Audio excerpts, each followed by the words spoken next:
Hello, and welcome to the first episode of the Legislative Lens Spotlighting State Laws podcast. I'll be your host on this journey. My name is Tim Wilkins, and today we're going to be speaking about the most recent law that was passed here in the state of Texas. Was passed in the special session number 4 out of the 88th legislature by the state legislature. And they passed a law that they've been working on since probably the beginning of the special sessions have been called for by Governor Greg Abbott. So this for understanding and transparency purposes, understanding the laws in Texas, the governor of the state can call a special session anytime he or she feels fit to do so based on topics that need to be addressed by the legislative branch as a whole, and that address the needs of the citizens of the great state of Texas. And this being one of them. This most recent law that was signed into law on December 18th of 2023 is the most comprehensive and transformative package and border security legislation that's ever passed in this state. Now, this podcast is not going to be partisan by any means whatsoever, so we're going to talk about it in a very broad scope. And I think it's important to do so because it needs to make sure everyone understands the reason and the causation for a lot of the laws that get passed. Okay. Just for everyone's intensive purposes at home, the state legislative branch is actually Republican ran and has been Republican ran for a pretty long time. But also this topic, in the inclusion of this topic on state laws, has come up because of the inactivity or inept activity of the federal side of the government.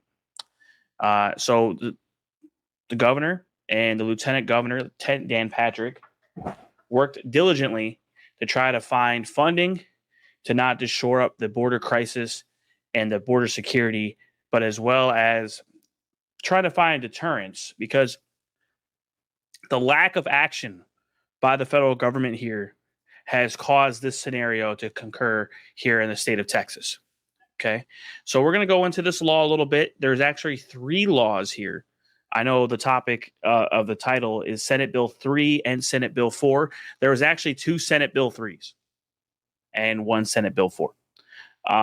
So this so you understand, that's the reason why the topic and the title of the episode is what it is. Okay. 4 years ago, this is what Greg Abbott said. 4 years ago, the United States had the fewest illegal border crossings in decades. It was because of 4 policies put in place by the Trump administration that led to a single low number of illegal crossings.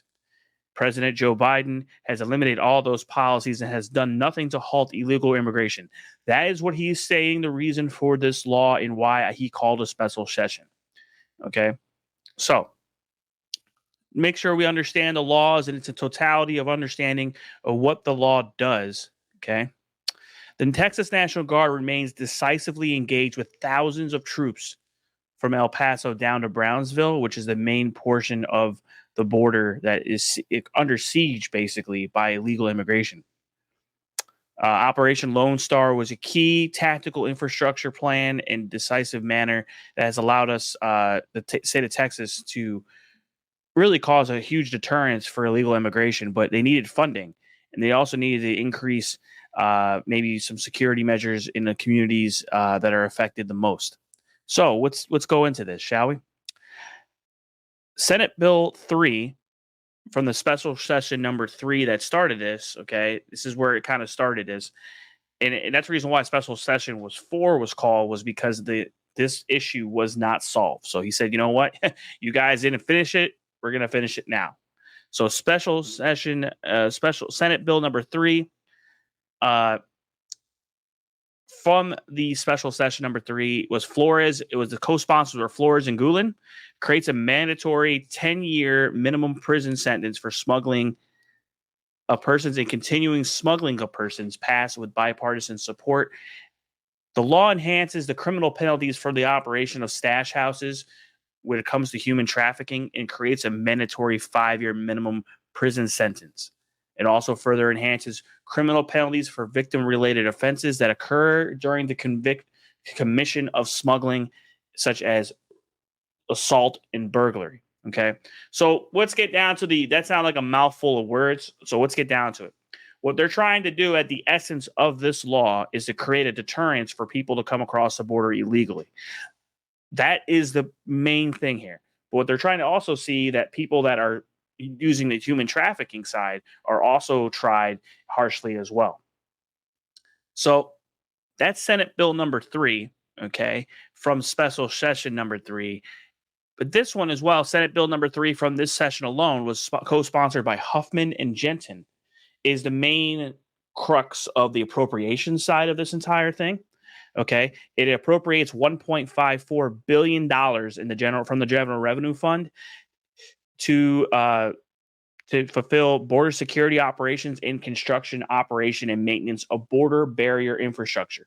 So going back and studying this a little bit more, because you have to a little bit when it comes to some of these things, the funding really includes about 69 miles of said border wall and border barrier, as they say.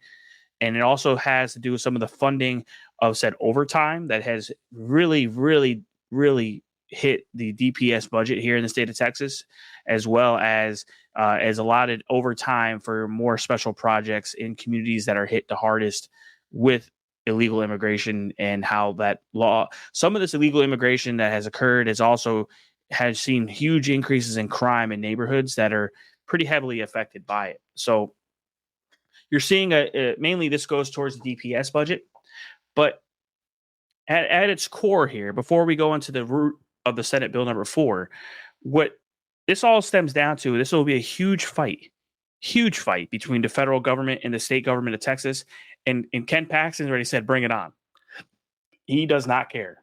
He has already said to the Biden administration, you guys have lacked effort and lacked action. We have to make something happen in order to solve this problem, because we are getting just bamboozled here. So the reason why the state of Texas is doing this is really they're seeing a huge increase in illegal immigration coming across the border. And that's where you see Governor Greg Abbott basically flying these illegal immigrants to sanctuary cities, because he's like, you know what, if the liberal side, the Democratic side of the ticket doesn't want to act, well, they're going to act now when they're on their doorstep. That's his philosophy on it. Do I agree with it or disagree with it? That's not the issue here.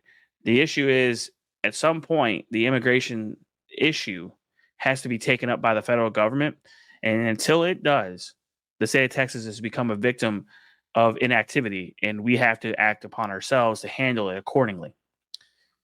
Now, the Senate Bill number 4 is also going to create a huge deterrence and also a large increase in people inside of the Department of Corrections and things like that. So, in the Senate Bill 4 from the special session, co-sponsor was Perry and Spiller, creates a criminal offense for illegal entry into the state of Texas from a foreign national illegally.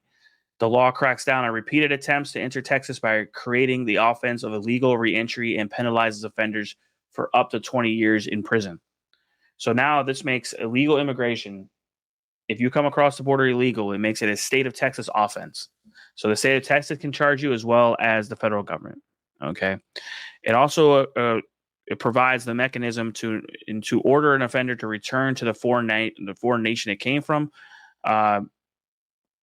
before the federal government can do so. The law provides civil immunity for local and state government officials, employees, and contractors from lawsuits resulting from the enforcement of these said provisions. So really, at the essence here, it's state of Texas taking upon itself to protect itself. And it really is, at some point, it's empowering the law enforcement officers to arrest those who come into the state illegally and to act because of the inactivity and the inability to act by the federal government, because their hands are tied. I'm not saying that the Border Patrol doesn't do anything here. It's that there needs to be more Border Patrol agents, and needs to be more infrastructure and more wall. And there needs to be also, and this person, the host myself, can say openly and candidly that the border insecurity and immigration issue is one of the key issues of this generation. I think it goes without saying that Republicans and conservatives on the right do want to have immigration in this country. They just want it done in the legal ways. I think people across both parties agree with that statement. The left, unfortunately, has, and this is not a political statement, this is not me fanting of my opinion, they have done everything they can to circumvent that and not let that happen. And they put roadblocks along the way. At the same point, there's a humanitarian crisis going on across the world. People love coming to the United States because of the opportunity of coming to the United States. And unfortunately, they're being ill-advised or maybe incentivized to come here by certain activities. And at some point, things need to be taken, matter into their own hands here. The state of Texas is doing whatever it can to protect itself because we're seeing large amounts of increases in crime. Smuggling, from stash house operations, and heck, even some of this budget for the $1.54 billion is actually going into it. Literally, the Department of Public Safety is having increase in overtime spending so they can patrol a certain part of the state. That tells you everything you need to know, and I think that's going to be a key issue going into the 2024 election. But I appreciate everyone having an opportunity to listen to me talk about this law, and hopefully everyone sees the impact of this law affecting it. It is going to be litigated. There's no question about that. It's going to be litigated. A federalism versus state rights issue is going to probably come up on the ticket for the Supreme Court of the United States. But until it does, Texas is going to do what it needs to do. So that being said, feel free to like and subscribe and download the podcast on all your podcast platforms, as well as feel free to continue the conversation on Twitter. We're at Legislative Lens on Twitter, or X, excuse me, as well as Legislative Lens on YouTube. And I hope everyone joins me again as well, because we're going to go into some more laws here. There's about a total of 35 laws that were passed that I'm going to go over here in this season 1. And I hope everyone joins me. My name is Tim Wilkins. I'm signing out. Have a great day. Happy New Year, everybody.